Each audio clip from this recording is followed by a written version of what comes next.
కానీ మైదా కానీ లేకుండా ఇంట్లోనే స్పాంజీ కేక్ ఎలా తయారు చేసుకోవాలి వీడియోలో చూసేద్దామండి. నేను నైట్ ట్రై చేశానండి. చాక్లెట్ కేక్ బాగా వచ్చిందండి. అదేంటంటే ముందుగా ఒక గోధుమ నూక ఉంటుంది కదండి, బొంబాయి రవ్వ, అదొక కప్పు, అలాగే ఒక హాఫ్ కప్పు పంచదార తీసుకొని రెండు మిక్సీ పట్టించుకోవాలండి. పౌడర్లాగా ఆడించుకొని పక్కన పెట్టుకోవాలండి. పక్కన పెట్టుకున్న తర్వాత వేరే బౌల్లో ఒక 2-3 స్పూన్స్ బటరు, నెక్స్ట్ ఆయిల్ వేసుకొని ఒక గ్లాస్ పాలు వేసి కొద్దిగా పౌడర్ షుగర్ కూడా యాడ్ చేసుకుంటూ టేస్ట్ అయితే విప్పింగ్ క్రీమ్ టైప్లో వస్తుందండి.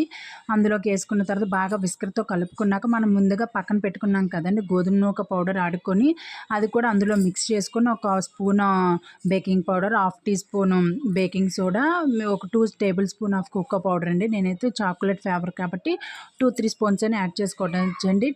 కోకో పౌడరు యాడ్ చేసుకొని అన్నీ బాగా మిక్స్ చేసుకోవాలండి. విస్కర్ తోటి ఉండలు లేకుండా బాగా బ్యాటర్ లాగా మిక్స్ చేసుకొని పక్కన ఒక 15 మినిట్స్ పక్కన పెట్టుకున్న తర్వాత మనం వేరే మీ దగ్గర కేక్ గిన్నె ఉంటే కేక్ గిన్నె అండి, లేదు అంటే మందపాటి గిన్నె కొంచెం లావుగా ఉన్న గిన్నె అయినా కడాయి అయినా ఏదైనా ఉంటే అందులోకి అడుగున ఇసుక కానీ సాల్ట్, ఉప్పు కానీ వేసుకొని ఒక 2-3 మినిట్స్ వేడెక్కించుకోవాలండి.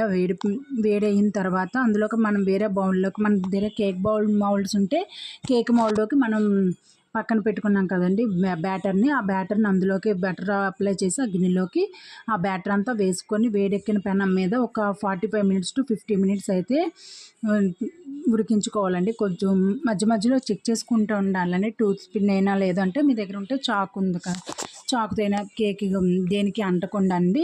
బాగా ఉడికిన తర్వాత పక్కకు తీసుకొని పెట్టుకున్నాక కొద్దిగా చల్లారాక కేక్ మీద మనం చాకో చిప్స్ కానీ ఏవైనా స్ప్రింకిల్స్ కానీ వేసుకొని ఫ్లేవర్కి తగ్గిన విధంగా మనకు నచ్చే విధంగా డిజైన్ డెకరేట్ చేసుకోవచ్చండి.